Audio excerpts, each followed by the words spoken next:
Louvado seja esse nome para sempre. A palavra dele é cura, a palavra dele restaura, a palavra de Deus se revela, a palavra de Deus nos revela, a palavra de Deus mostra quem somos, quem éramos e o que nos tornaremos em Cristo. Coisa boa. É muito difícil pregar logo depois de um momento tão importante como esse de cântico, de adoração ao nosso Deus. Quantas pessoas estão aqui pela primeira vez? Erga a mão assim, bem alto. Primeira vez. Aqui na frente, lá atrás. Glória a Deus. Quantas pessoas? Você que está perto dessa pessoa aí, dá as boas-vindas em nome da igreja, porque é muito bom receber pessoas aqui. Vê se aí do seu lado ainda tem um lugar. Vê se ainda tem aí um lugar vazio, um lugar disponível. Olha, time que está aí na porta, atenção aqui, ó. Primeiro aqui, ó. Olhem para mim aqui, ó. Aqui tem um lugar, 2 lugares. Pode trazer para cá, tá bom? Aqui no centro, centro-direita aqui, tem um lugar aqui, 2 lugares aqui, ainda à frente. Aqui tem 1, 2, 3, venham para cá, isso. Agora peça ao gigante para ficar lá no final, né? Aí só ele vai cobrir ele vai cobrir muita gente aí.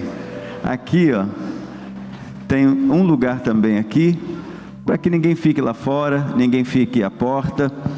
Então vamos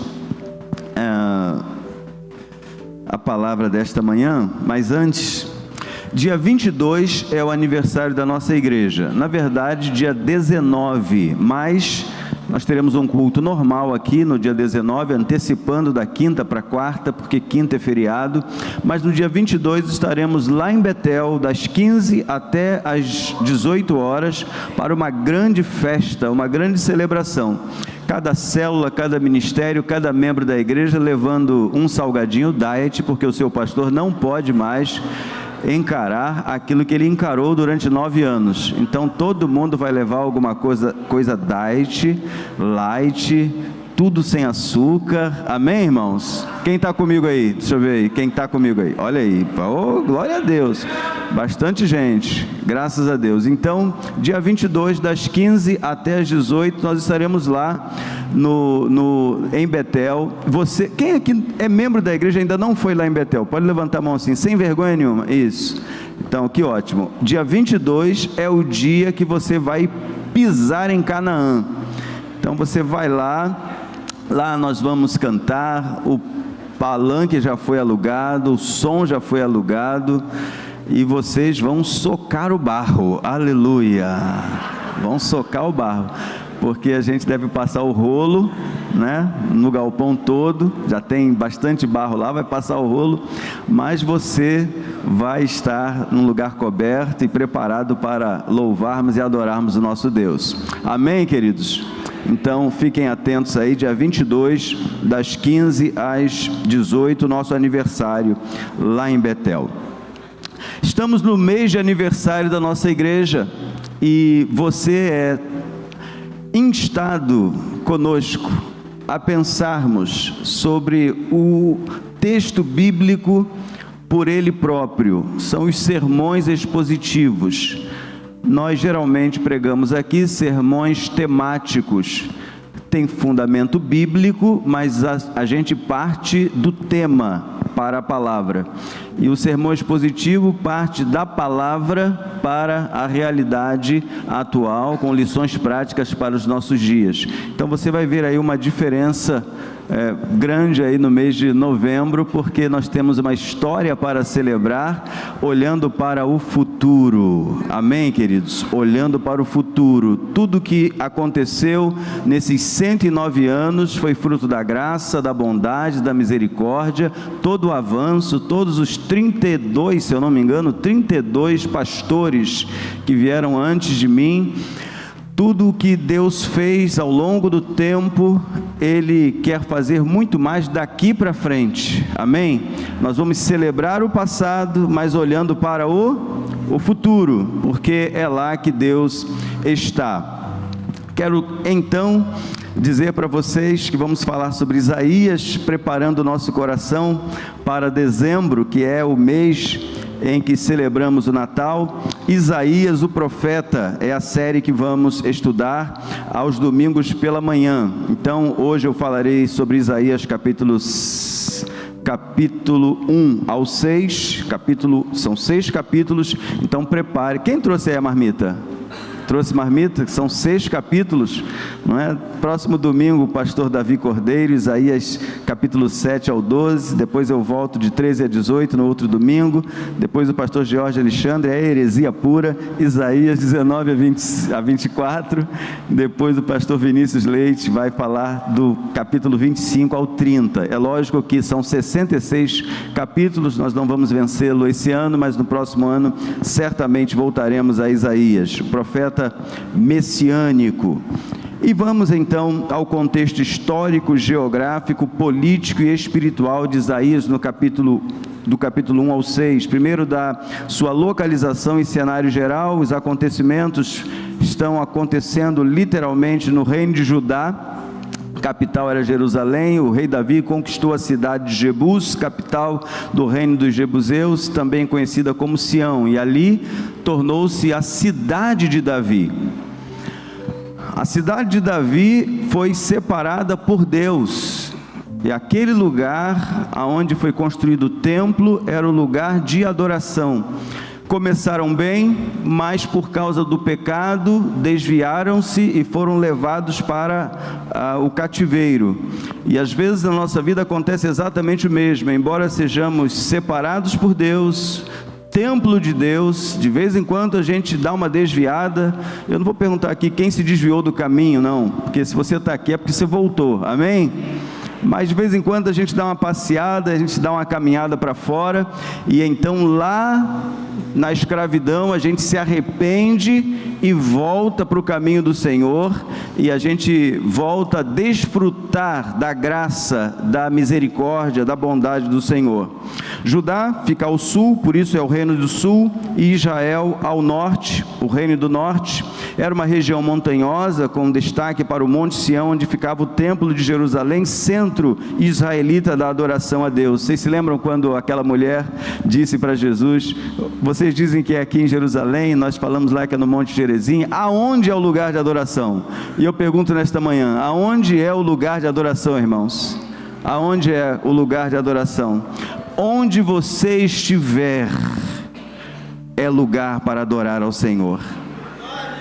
Não perca a oportunidade, no hospital, no trabalho, lá dentro do pior momento da sua vida, adore ao Senhor, mantenha-se adorador, mantenha-se olhando para o Senhor, e você vai entender que aquele lugar foi separado por Deus para que você ali o adorasse. Nunca despreze o lugar aonde Deus te leva, porque ali também é lugar de adoração. Os vizinhos principais eram a Assíria, ao norte e nordeste, Egito, sudoeste, Filístia, ao oeste, Edom e Moabe. Edom, Esaú e Moabe, uma das filhas de Ló, aquele que era sobrinho de Abraão. Então, amonitas e moabitas, historicamente, descendem de Ló, e eles se tornaram grandes adversários de Israel durante todo o tempo. Você tem adversários? Você tem adversários? Às vezes nós temos adversários dentro da nossa família, dentro do nosso trabalho, dentro dos nossos relacionamentos. Pessoas se levantam contra nós, mas maior é o que está em nós do que o que está no mundo. Para que você continue realizando a obra do Senhor, porque você foi separado para isso, você precisa permanecer olhando para o Senhor. Eu vou repetir isso: nunca tire os olhos do Senhor. Você está trabalhando na casa do Senhor? Permaneça olhando para o Senhor, porque o vento da perseguição, o vento da acusação, a pedrada da crítica virão, estas coisas virão sobre a sua vida, e você precisa estar firme, olhando para o Senhor, porque Ele é o autor e o consumador da nossa fé. Ele não nos chamou para olharmos para os lados, Ele mandou que olhássemos para a frente, para o alto, e é de lá que virá o socorro e o fortalecimento para mim e para você. O período histórico aconteceu entre 740, ele começou a profetizar ainda nos dias de Uzias, ele inicia ali a sua profecia.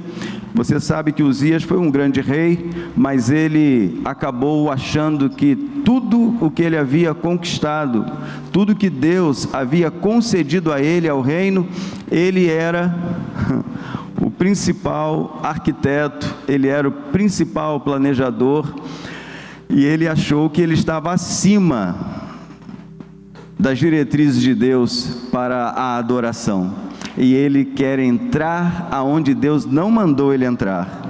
Era só o sacerdote, e ele entrou, e ele resistiu à orientação dos sacerdotes, e quando ele resistiu, quando ele pecou, apareceu na testa dele a lepra,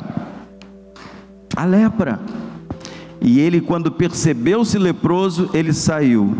Você vai ler a história do rei Uzias, você vai ver que ele foi um homem extraordinário. O grande perigo de cairmos no orgulho, na soberba, na vaidade nos nossos dias.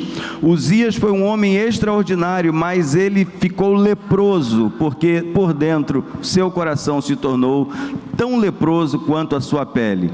Quando eu e você somos convidados por Deus a nos arrependermos, tem muito a ver com o problema interno, que vai se revelar no externo, e Deus nos chama para nos corrigir o interior, a fim de que o exterior revele as obras de Deus, a grandeza de Deus, o poder de Deus. A situação política, então, o Império Assírio estava em plena expansão e ameaçava conquistar toda aquela região. O ponto alto dessa tentativa se dá em Isaías 37, eu quero ler com vocês dos versos 33 a 36. Mesmo que os inimigos se levantem, o teu Deus te protege, te guarda, te vigia. Então você não precisa temer nada que venha de fora, mas tema o que está dentro de você e que precisa de mudança. Tema, coloque para fora exatamente aquilo que está em você e precisa ser mudado. Observem, assim diz o Senhor a respeito do rei da Assíria: seus exércitos não entrarão em Jerusalém, nem dispararão contra ela uma só flecha, não marcharão com escudos fora de seus portões, nem construirão rampas de terra contra os seus muros. O rei voltará à terra dele pelo mesmo caminho por onde veio, não entrará na cidade, diz quem? Diz o Senhor: por minha própria honra e por causa do meu servo Davi, defenderei esta cidade e a libertarei. Naquela noite, o anjo do Senhor foi ao acampamento assírio e matou quantos? 185 mil soldados assírios. Quando os sobreviventes acordaram na manhã seguinte, encontraram cadáveres por toda parte. Não foram 100 nem 121, foram 185 mil. Se hoje nós ficamos horrorizados, digamos assim, com 121 que morreram da criminalidade, imaginem 185 mil mortos. O Reino do Norte, Israel, e a Síria, não a Assíria, mas Síria, Arã, tentaram formar uma aliança contra a Assíria, mas Judá, governada por Acaz, resistiu a se unir a eles, o que gerou o chamado conflito sírio-efraimita em 734 a.C. A tensão militar e o medo da invasão estrangeira criaram um clima de insegurança e instabilidade em todo o Reino do Sul. Cuidado com o perigo da instabilidade espiritual, física, emocional, porque nestes dias você será convidado pelas trevas a se associar a quem não é Deus, a quem não é Senhor, a quem não pode te livrar. Cuidado com os dias de fragilidade, fome, desejo de alcançar coisas. Tudo isso é fragilidade humana. Nós não podemos deixar que o nosso coração se mova tão facilmente para as coisas deste tempo, desta vida. Você está necessitando de atenção e carinho? Clame ao Senhor. Você está necessitando de comida? Clame ao Senhor. De dinheiro? Clame ao Senhor. Porque a nossa existência depende do Senhor. Ele é a resposta para tudo. Nele vivemos, subsistimos, nele e por meio dele andamos, nos relacionamos. A Bíblia diz que tudo é dele e para ele. Então o cristão não pode buscar fora de Deus solução. Às vezes a gente olha para o povo de Judá, mas como é que pode tantas coisas Deus fazendo de maneira tão clara? Como é que eles se dobraram a Baal? E quem aqui nunca se dobrou? Mesmo o cristão acaba buscando solução, sabe aonde? No agiota. Ih, pastor, não toca nisso não. Me enrolei. Quem aqui já se enrolou? Pode levantar a mão assim. Me enrolei, pastor. Olha aí, quanta gente mentirosa.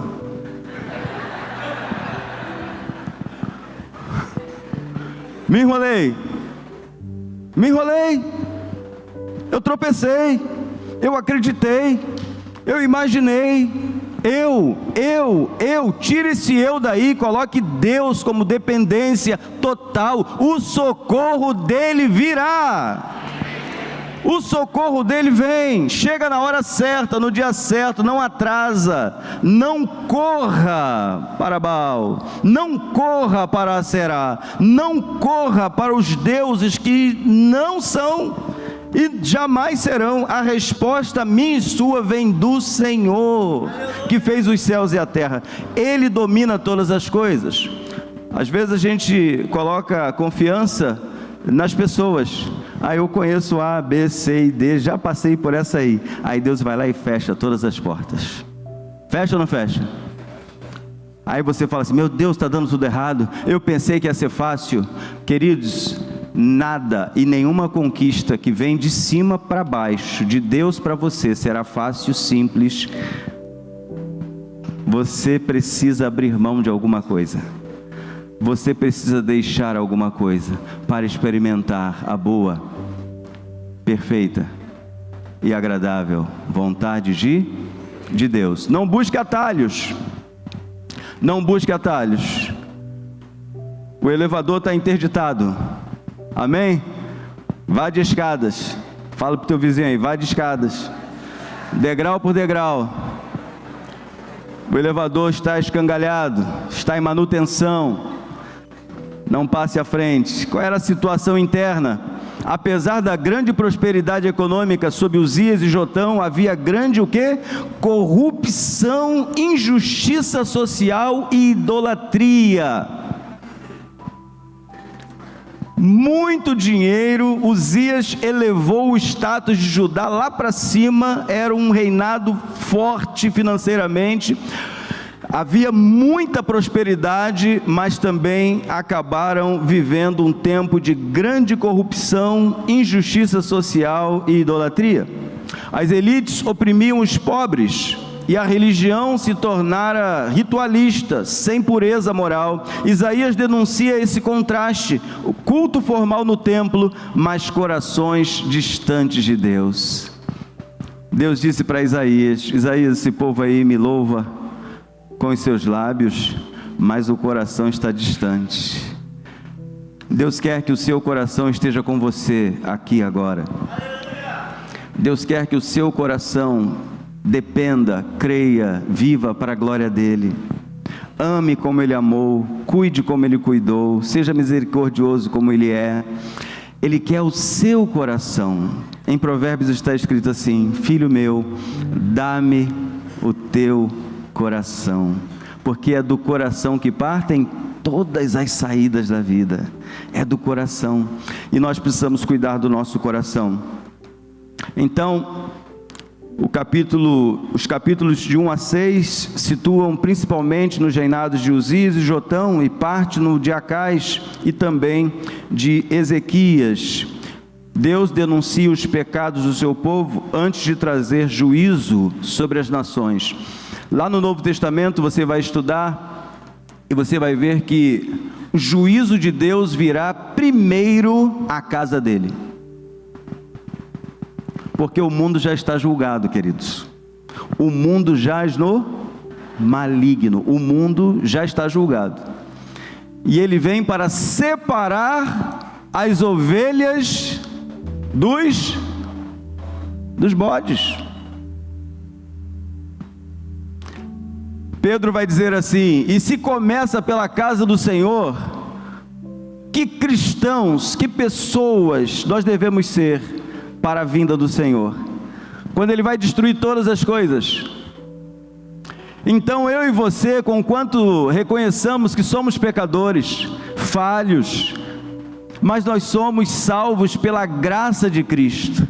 Aí porque a graça de Cristo está cobrindo a minha vida, eu vou viver de qualquer jeito? Não, muito pelo contrário. Eu vivo para a glória de Deus, eu respiro para a glória de Deus, eu tomo atitudes que glorifiquem o nome de Deus, e quando eu errar, eu tenho um advogado. Eu não vou maquinar o erro, não vou planejar errar, e se eu vir qualquer sinal de embaraço, eu vou correr dele. Grave isso no seu coração, inicie essa semana fugindo dos embaraços da vida. Pode não ser pecado, mas é puro, é honesto, é de boa fama. Há algum louvor nisso? Fuja do embaraço e você não vai cair no pecado. Fuja da tentação. A Bíblia não diz para a gente resistir à tentação, pelo contrário, ela manda resistir o diabo e ele vai fugir. Mas daquilo que te atrai, você deve correr, e correr com força. Correr. Qual é o contexto religioso?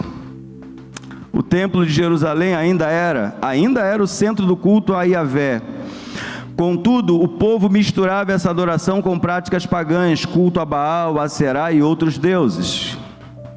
Isaías condena essa hipocrisia. Eles ofereciam sacrifícios, mas viviam em injustiça e violência. O profeta anuncia que Deus rejeitará esse culto e trará juízo, mas também promete purificação e restauração. Esse é o nosso Deus, queridos.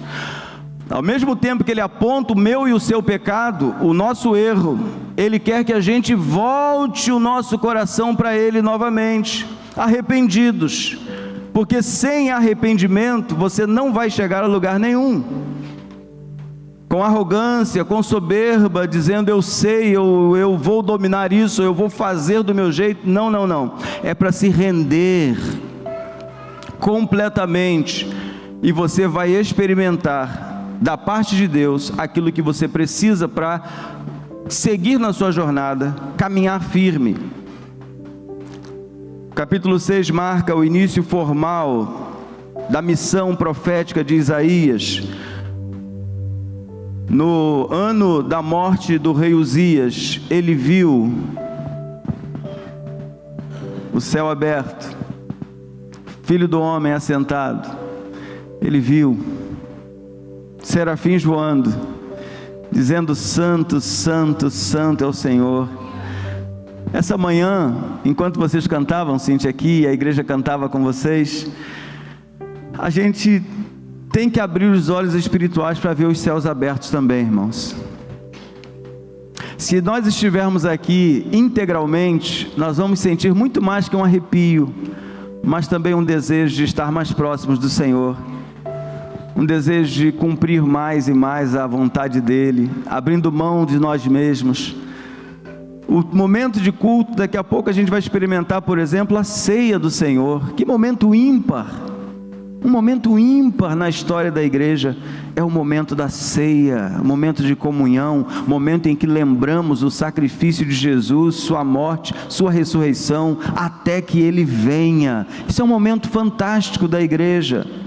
Em algum momento, porque já está escrito e firmado na eternidade, em algum momento Ele vai voltar. Deixa eu repetir isso. Em algum momento ele vai voltar. Enquanto ele não vem, a igreja precisa ir. Você entendeu? Diga amém.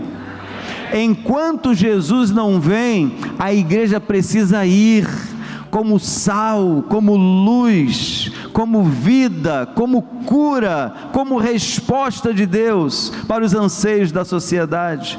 Uma sociedade que clama pelos filhos de Deus. A Bíblia diz que a própria natureza está gemendo, aguardando a manifestação dos filhos de Deus. Você é filho de Deus? Então, há uma expectativa dos céus e da terra na sua vida, e você não pode perder a oportunidade. Isaías tem uma visão de Deus no trono, e isso aponta para uma grande realidade. Vocês se recordam, eu falei nessa mensagem, Uzias foi um rei extraordinário, 52 anos de reinado, ele elevou muito Judá, e ele morreu. Sabe quando fica aquela lacuna? Eu me recordo, nós estávamos lá em Petrópolis cantando e pregando na segunda igreja batista. À época era o pastor Edelton, que foi filho do pastor Edmundo Antunes. Edelton Antunes, segunda de Petrópolis, era filho do pastor que foi pastor dessa igreja, o pastor que me batizou. Estávamos lá em 1994 e lá na hora do almoço chegou uma notícia: Ayrton Senna bateu, e bateu forte. E fomos todos, corremos lá e encontramos uma TV. Na época não existia celular, pelo menos para nós não. E então vimos a notícia e ficamos acompanhando. Daqui a pouco veio a confirmação: Ayrton Senna morreu. Quantos se lembram aí dessa notícia? Você é velho, está igual a mim. Eu me recordo do lugar onde eu estava. Você se recorda também do lugar? Geralmente, quando algo marca a sua vida, você lembra o dia, você lembra o que você estava fazendo, não é assim? Isaías teve também essa experiência, no ano em que morreu o rei Uzias. O trono de Judá ficou vazio, mas o trono do céu estava ocupado. Deixa eu repetir isso. O trono no céu estava ocupado. Eu vi um alto e sublime trono. Eu vi a presença do Senhor. Nós precisamos entender que mesmo que coisas nesta vida sejam removidas da nossa vida, não acabou. Não acabou. Você pode perder coisas nesta vida. Você pode se entristecer por um tempo, mas há esperança para aquele que espera no Senhor. Nós vamos renovar as nossas forças, nós vamos subir como águias, nós voaremos, nós correremos, nós andaremos, nós vamos continuar olhando para frente. Mas coisas ruins podem acontecer, e aconteceram nos dias de Isaías também. E Deus então se mostrou: eu estou no governo. Nós estamos num país que precisa do profeta Isaías. Estamos num país que pendeu definitivamente para o pecado. Estamos num país que está invertendo, na verdade, o mundo todo. Mas nós estamos no Brasil e vamos falar dele. O que é mentira virou verdade. E o que é verdade virou mentira. E quem está falando a verdade está sendo perseguido, morto. 380 milhões de cristãos no mundo perseguidos e mortos. Quem sabia disso aí? Que bom. E a gente está aqui imaginando que não vai chegar aqui. Vai chegar. E se você quiser viver a vida cristã piamente, você vai ser perseguido. Em casa, no trabalho, nos relacionamentos, não vão querer que você fique por perto. Não vão querer nem que você saia de uma posição no seu trabalho para aquela outra, porque se você sair daqui e for para lá, acaba a corrupção aqui, acaba o engano aqui. acabe as extorsões aqui. Então não deixa ele chegar aqui não. É assim ou não é? O crente, ele vai passar por isso. E você precisa estar muito convicto daquilo que Deus tem para a sua vida, para que você possa não se enveredar por esse mundo, mas transformar de acordo com a renovação da sua mente. Você tem a mente de Cristo. A sua mente precisa migrar para cima e não permanecer nas coisas de baixo. Vejam comigo Isaías 1:1. Estas são as visões de Isaías, filho de Amós, acerca de Judá e Jerusalém. Ele teve estas visões durante os anos em que Uzias, Jotão, Acais e Ezequias eram reis de Judá. Rapidamente, queridos, capítulo por capítulo. O capítulo 1 vai falar de rebeldia e transgressões de Judá. Leia Isaías capítulo 1 e você vai ver Deus apontando os pecados do povo. Eu e você estamos diante de Deus agora. O que é que Deus está apontando na minha vida e na sua vida? É cada um por si diante de Deus. Eu não vou para o céu por causa do testemunho do Nilson. Eu não vou para o céu por causa do testemunho do Weber. Eu não vou para o céu por causa do Davino. Eu vou para o céu individualmente. Você precisa fazer um exame introspectivo. Você precisa olhar para dentro de você e ver, Senhor, vê se há em mim algum. Porque há, queridos. Não pense você que não há, porque há, e Deus vai te mostrar, Deus vai revelar, e você vai melhorando, você vai crescendo, você vai amadurecendo, você vai criando raízes, você vai ficando forte espiritualmente, à medida que você se humilha e confessa ao Senhor. Não é para colocar lá no Instagram, não é para colocar lá no Facebook, no Twitter, não, é você e Deus, porta fechada. Senhor, eu preciso crescer, eu preciso melhorar, eu estou deixando a desejar aqui, Senhor, porque Ele vai te mostrar. E quando você faz isso, você está cumprindo uma vontade de Deus. Observem, 1:17 de Isaías: aprendei a fazer o quê? O bem. Vamos juntos? Aprendei a fazer o bem, praticai o que é reto, ajudai o oprimido, praticai o que é reto. Praticar o que é reto, queridos, em tudo.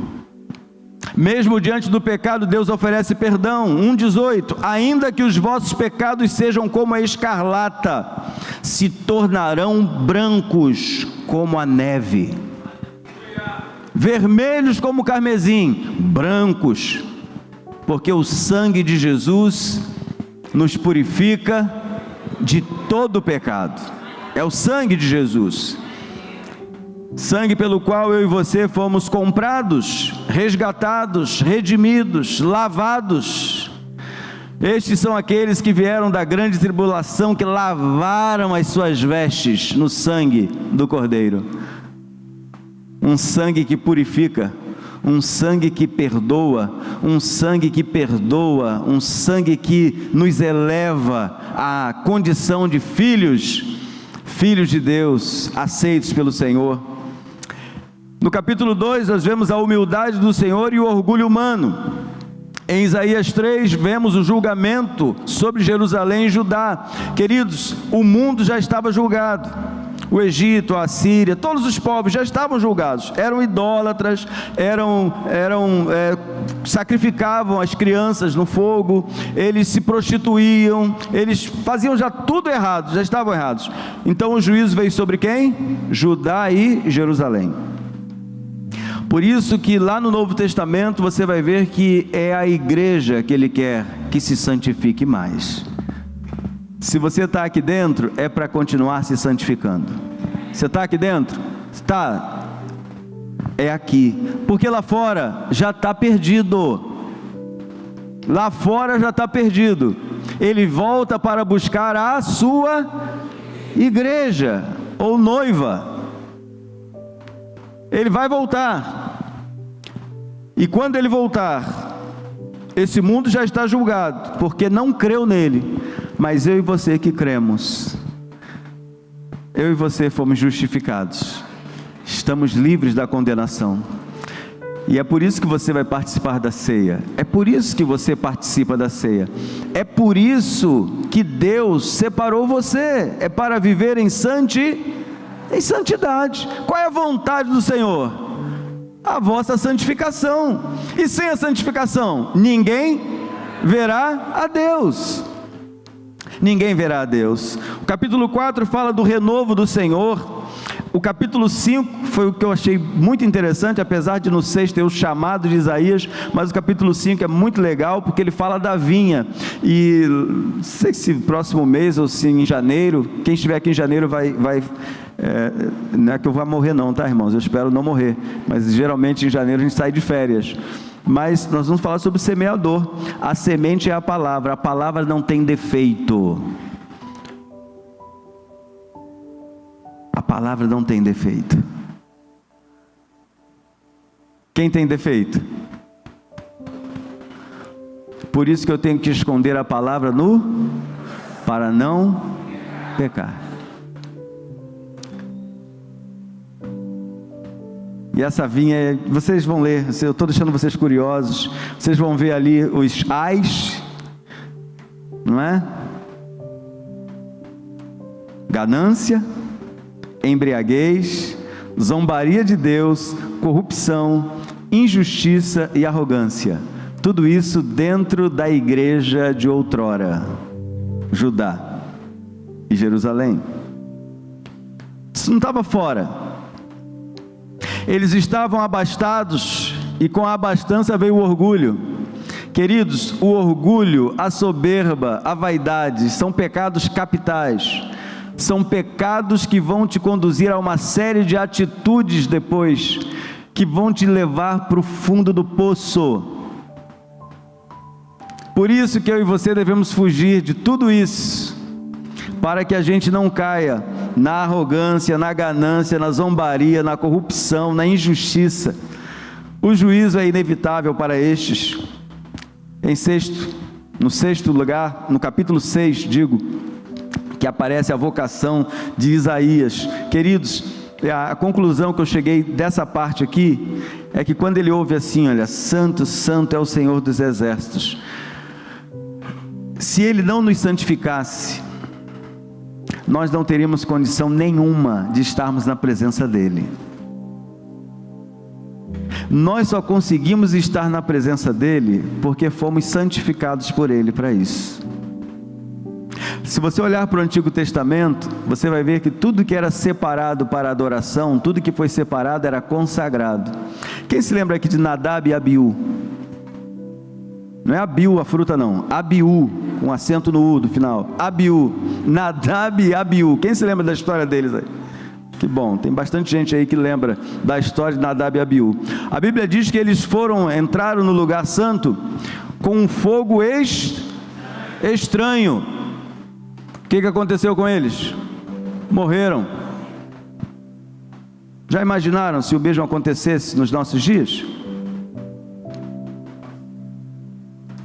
Conseguem imaginar? Quem conseguiria estar aqui? O apóstolo Paulo vai dizer assim: para isto, quem é idôneo? Quem pode dizer que está aprovado para estar aqui ou ali? Talvez hoje você pense assim: como é que pode fulano de tal estar participando da ceia? Pois é, da mesma forma que você está participando.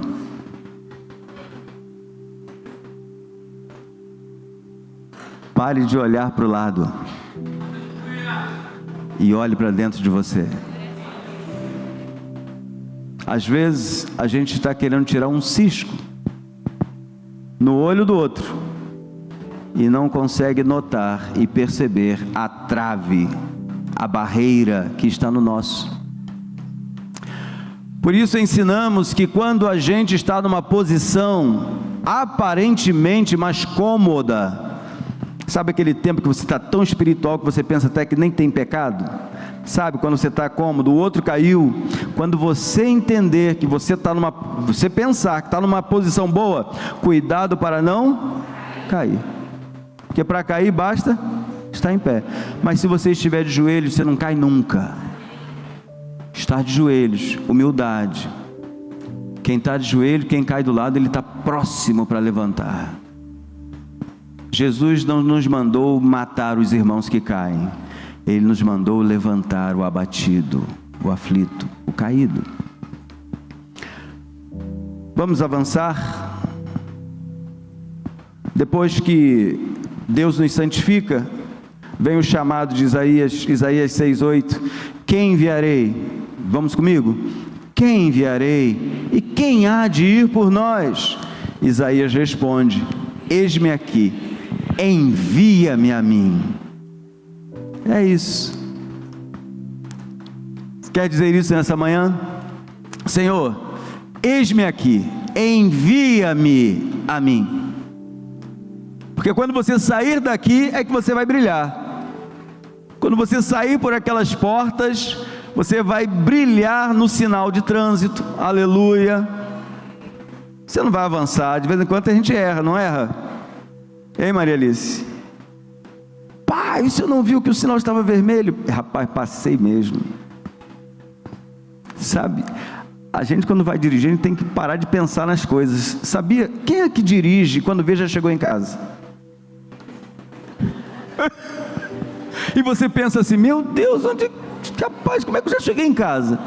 Eu não vi sinal, não vi nada. Acontece com você também? Que bom. Se não acontecesse com ninguém, hoje era o dia da exoneração. A gente erra porque quer? Não, porque a maioria dos sinais eu paro. Às vezes não tem nem sinal, eu paro para alguém atravessar. Mas a gente não falha? Temos ou não temos falhas, irmãos? Por isso é que devemos ser misericordiosos, bondosos, longânimos, porque em algum momento você também vai precisar. Deus quer nos enviar, mas Ele não quer nos enviar de qualquer jeito, e por isso mesmo Ele separou para nós 6 lições especiais a partir de Isaías. Em primeiro lugar, arrependimento verdadeiro e pureza de coração. Deus quer que a PIBAM, Primeira Igreja Batista em Maricá, tenha um arrependimento verdadeiro e pureza de coração. Nós temos que passar a chegar aqui, irmãos, entrar por aquela porta chorando as nossas dores, nossas crises. A gente não precisa aqui, sabe, estar passando por dor, tristeza, amargura, tanta coisa ruim, e achar que aqui tem que sorrir. Não, chore, meu irmão, chore aqui, que você vai sair sorrindo por lá. Mas enquanto você não entender que é necessário que sejamos mais transparentes, queridos, de ritual Deus está correndo. Ele não quer nem que você venha à igreja. Sabia que não tem na Bíblia nada escrito acerca disso? Não. O que Jesus deixou para a gente foi o seguinte: ide por todo mundo e pregar o Evangelho, façam discípulos de todas as nações. Você é uma igreja ambulante, uma igreja móvel. Por onde você vai exalando o perfume de Cristo, amém? Perfume de Cristo. Ninguém vai ter dúvidas de que você pertence a Ele e vive para a glória dEle. Agora, se passa muito tempo e as pessoas dizem assim para você: ué, você é crente, não sabia? Tem que ser de primeira. Sua fala é diferente, você se veste diferente, você se alimenta diferente, você é bondoso, você é generoso. As pessoas vão dizer assim: você é crente, não é? Você já ouviu isso? Quem já ouviu aí? Você é crente, não é? Apesar da gente, você é crente, você é diferente. Mas como é que você percebeu? E o pior é quando as pessoas falam assim: você é pastor, não é? Aí que é pior ainda. Há um brilho diferente na sua vida. Há um brilho diferente. Há um brilho de Jesus em você. E você não pode perder esse brilho. Você não pode perder essa presença.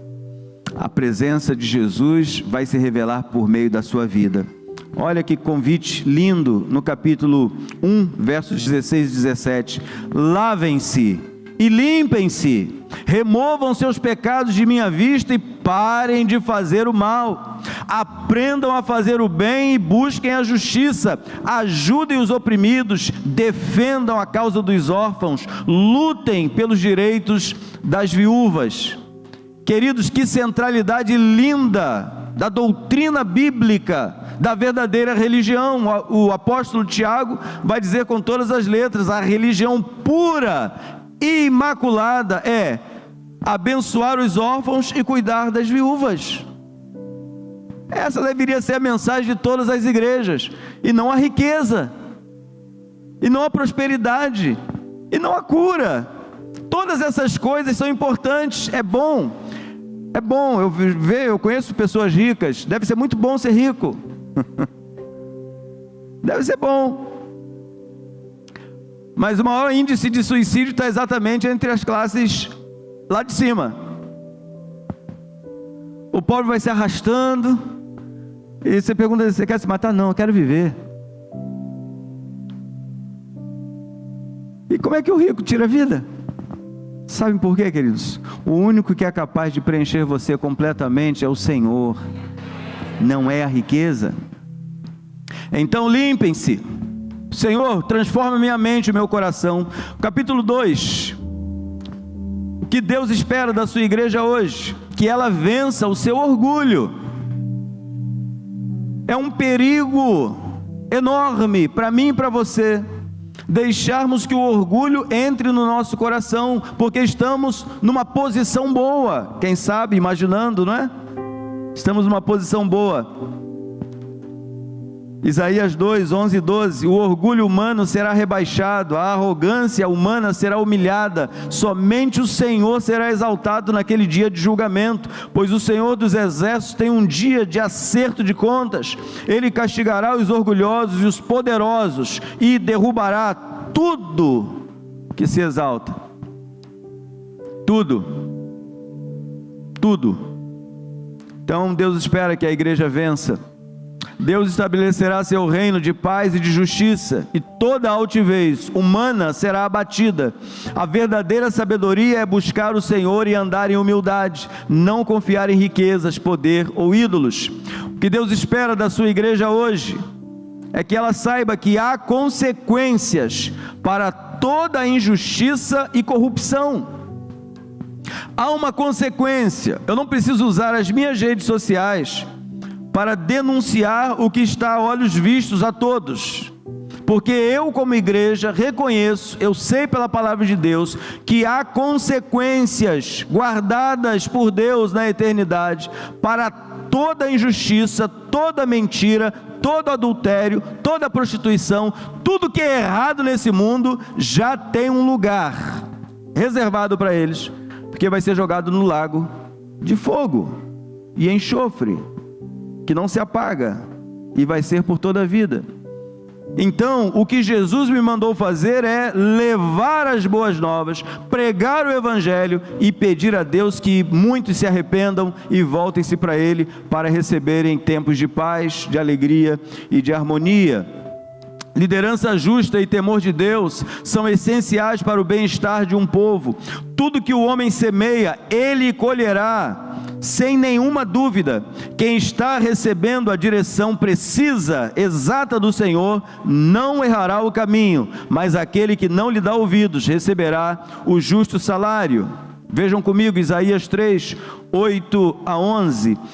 Jerusalém tropeçará e Judá cairá, pois falam contra o Senhor e não querem lhe obedecer, rebelam-se abertamente contra a sua glória, a expressão do rosto os denuncia, exibem seu pecado como o povo de Sodoma, nem sequer procuram escondê-lo, estão perdidos, trouxeram desgraça sobre si mesmos. Digam aos justos que tudo lhes irá bem, desfrutarão a recompensa de seus esforços. Os perversos, porém, estão perdidos, pois receberão exatamente o que merecem.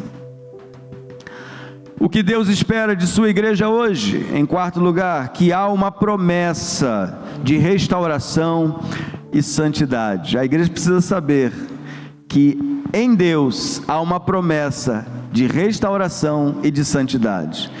Ele quer nos restaurar, Ele quer nos santificar, e Ele está fazendo isso na sua vida hoje.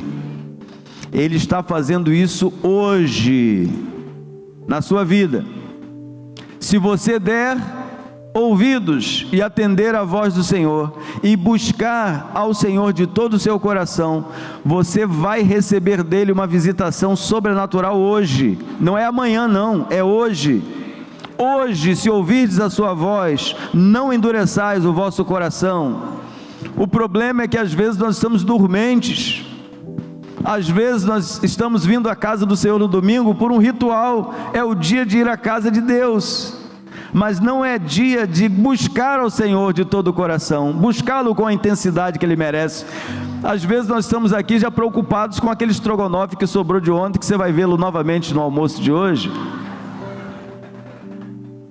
Talvez você esteja aqui, mas já está preocupado porque você tem que ir para casa rápido. Pastor, está demorando muito, porque eu ainda tenho que acender o fogo do churrasco. E nem chamou o pastor. Esse é o pecado maior que tem. É esse pecado aí que a Bíblia fala que não tem perdão. É esse aí que não tem. Pula essa parte, tá, irmãos? Essa parte vocês pulam. Vamos pedir ao pessoal da equipe para cortar essa parte aí, editar. Você tem que estar aqui integralmente. Integralmente. Você tem que estar aqui buscando de todo o seu coração, com todo o seu entendimento, com toda a sua força, e você deve pelo menos separar uma frase. Poxa, essa frase aí falou meu coração, valeu a pena eu vir aqui, e eu quero mudança nessa área aqui. Quando você começa a fazer isso, a sua vida começa a mudar, porque quando a sua mente muda, as suas atitudes mudam, e quando as suas atitudes mudam, você vai crescendo em Cristo, você vai edificando para cima e não para baixo. Há uma promessa, e essa promessa está registrada em 4, versos 2 a 4. Naquele dia, porém, o renovo do Senhor será belo e glorioso, aleluia. O fruto da terra será o orgulho e o esplendor de todos que sobreviverem em Israel. Todos que restarem em Sião serão um povo santo. O que Pedro falou a nosso respeito? Vós sois povo, nação santa, povo adquirido,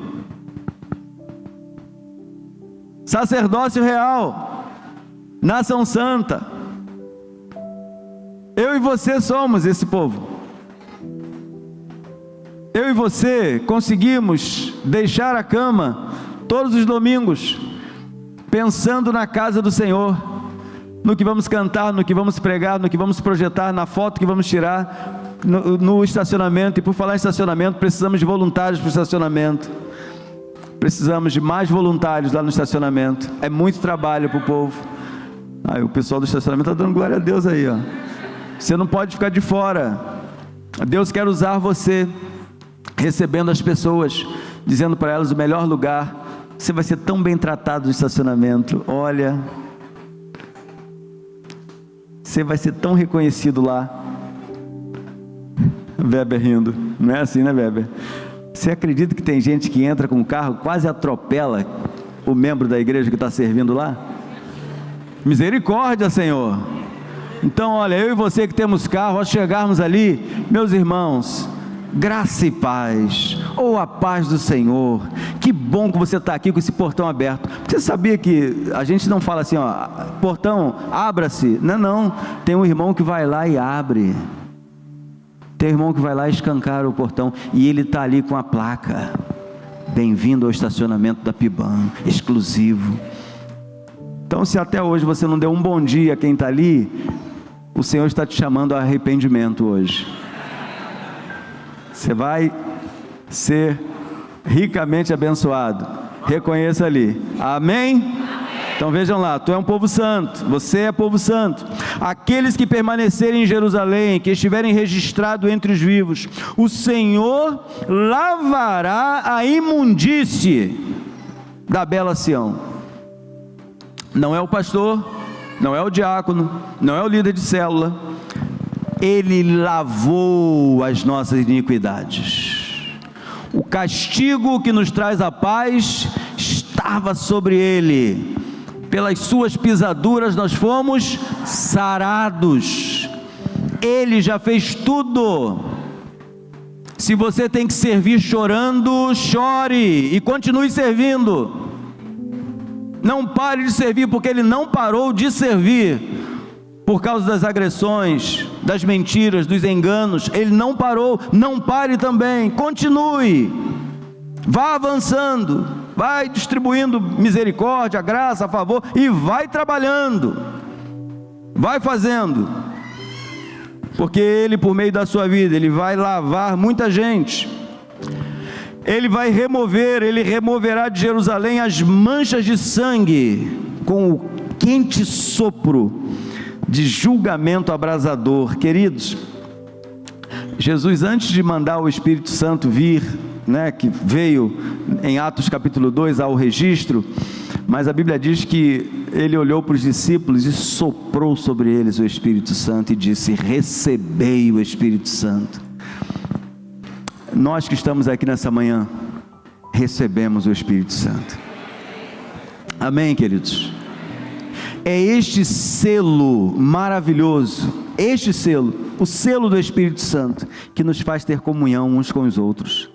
A Bíblia diz que a nossa comunhão é com o Pai e com o Filho, porque nós temos o Espírito dele, que clama por nós: Abba, Abba, Pai. E o Espírito mesmo testifica com o nosso Espírito que nós somos filhos de Deus. Alguém aqui tem dúvida da paternidade de Deus sobre a sua vida? Alguém aqui tem dúvida? Não. Todos nós somos filhos porque cremos e recebemos dele essa paternidade. Eu e você fomos lavados e remidos pelo sangue de Jesus. Capítulo 5, o que Deus espera da sua igreja hoje: frutos dignos da graça recebida. Quando você recebe um presente, você não joga fora, você não joga para o lado, pelo contrário, você se alegra. Eu vi isso pelo meu filho, não é? A tia chegou lá e ele falou assim: já ganhei meu presente de aniversário, e foi mostrando o presente dele com alegria. É assim, criança é assim, e nós precisamos voltar a ser crianças. Graça. Nós recebemos um grande presente, irmãos, não merecíamos, e nós recebemos um chamado, nós recebemos perdão, nós recebemos salvação. Por isso devemos viver de tal maneira que reflitamos a graça que recebemos. Não dá para viver errado, ou errando, ou planejando errar, ou inerte, ou quem sabe dormindo. Não, desperta, ó tu que dormes. Eu não estou falando desse sono que você está aí agora, não. É do sono espiritual. É do sono espiritual. Vejam comigo, Isaías 5, 21 e 23. Que aflição espera os que são sábios aos próprios olhos e pensam ter entendimento. Que aflição espera os que são heróis em tomar vinho e se gabam de quanta bebida conseguem ingerir, aceitam subornos para deixar o perverso em liberdade e negam justiça ao inocente. Essa turma vai se perder completamente. E eles não estão lá fora, eles estão aqui dentro. Lá fora já está o quê? Julgado, já está perdido lá fora. Somos nós que precisamos acordar. Há injustiça aqui dentro? Há pessoas passando fome aqui dentro? Há pessoas precisando de socorro? É aqui que tem que ser justo, é aqui que tem que correr. A Bíblia diz que a gente não pode se demorar em acolher, em acudir, em ajudar. Nós precisamos fazer com celeridade. A parábola da vinha aponta para a responsabilidade espiritual que hoje está sobre a igreja. Deus espera frutos de justiça e retidão daqueles que Ele cuida e abençoa. A fé verdadeira se mede pelos frutos, atitudes e obras que refletem o caráter de Deus. E em último lugar, o que Deus espera de sua igreja hoje: santidade de vida e ação vocacional. Nós temos uma vocação, irmãos.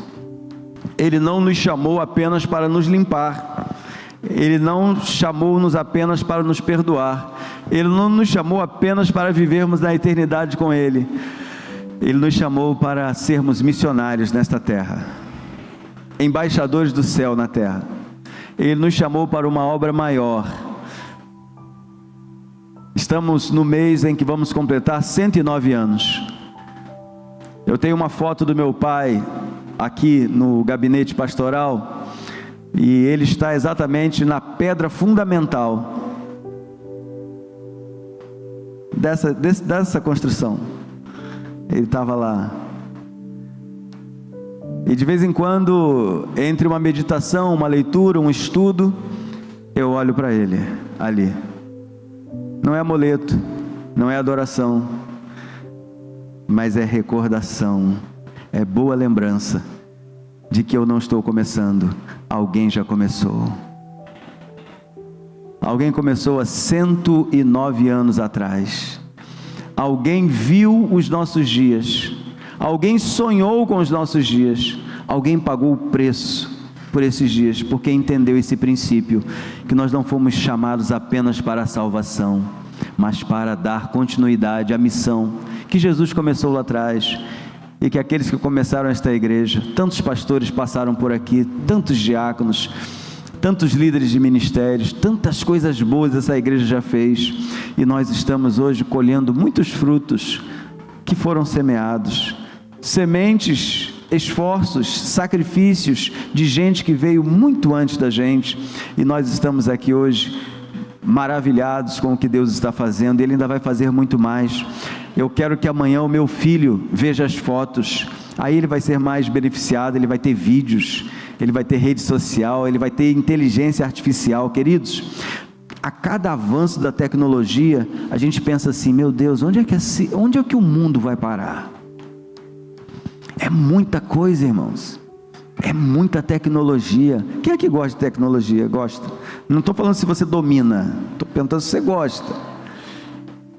Queridos, o que a gente levaria 5 semanas entre pesquisa e busca e compra livro e lê livro, hoje você coloca assim: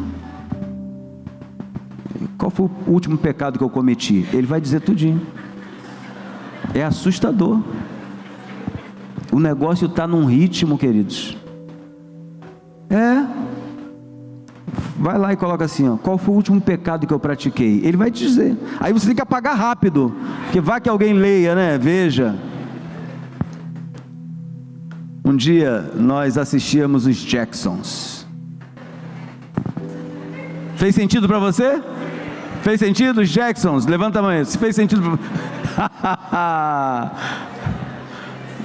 Os Jacksons. E eles viviam num mundo em que eles ficavam voando. O pastor Jorge não lembra não. Eles viviam voando. E de vez em quando eles se comunicavam. Um aparelhozinho.